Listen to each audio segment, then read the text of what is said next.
សួស្តីបងប្អូនទាំងគ្នាបងប្អូនគួរតែស្វែងយល់ពីរោគសញ្ញាទាំង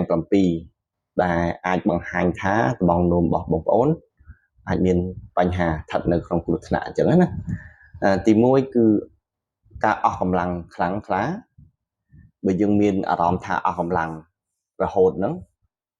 ហើយអត់មានហេតុផលដែលយើងអត់បានទៅធ្វើការអីឬក៏ខាត់ប្រាណអីអស់កម្លាំងទេបើគាត់ចិត្តអស់កម្លាំងខ្លាំងហ្នឹងនេះហើយជាសញ្ញាមួយដែលបញ្ជាក់ពីដបងនោមរបស់បងប្អូនហ្នឹងมันបានបញ្ចេញកាកសំណល់ដែលអាក្រក់ចេញពីសរីរាង្គពិតអត់បានច្រើនទេឬក៏អត់បានអស់ទេណាហើយមួយទៀតការហើមហ្នឹងគឺបងប្អូនត្រូវសង្កត់ទង្គន់ទៅលើហើមនឹងជើងបាត់ជើងកជើងរបស់បងប្អូននេះមកពីបើមានករណីដែលហើមហ្នឹងជាធម្មតាគឺយើងឈរច្រើនឬក៏អង្គុយច្រើនហ្នឹងក៏វាមិនអាចហើមនេះបើមានបញ្ហាតាក់ទងមកនោម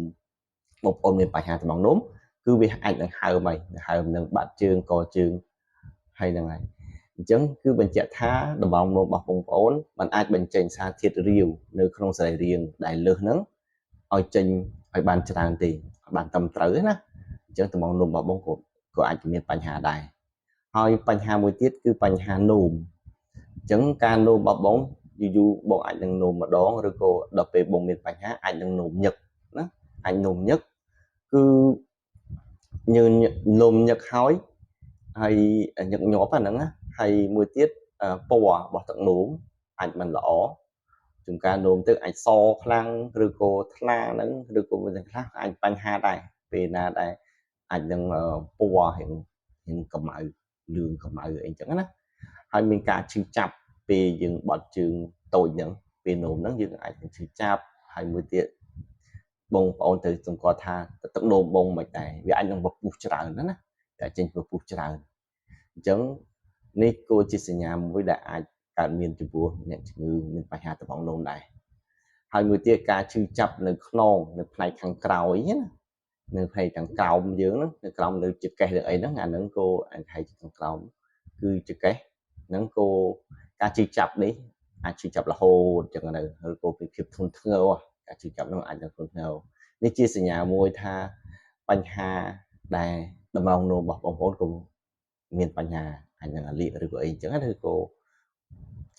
មានបញ្ហាអាចគ្រោះអីជាដើមដែរហើយតើទៅមួយកន្ទួលស្បែកក៏អាចជាបញ្ហាមួយដែរព្រោះការនោមញឹកគឺនោមញឹកពេកគឺការអាចបាត់បង់ជាតិទឹកឬក៏ជាតិទឹកដែលលើសនោះក៏អាចហើមឲ្យហើមអញ្ចឹងធ្វើឲ្យស្បែក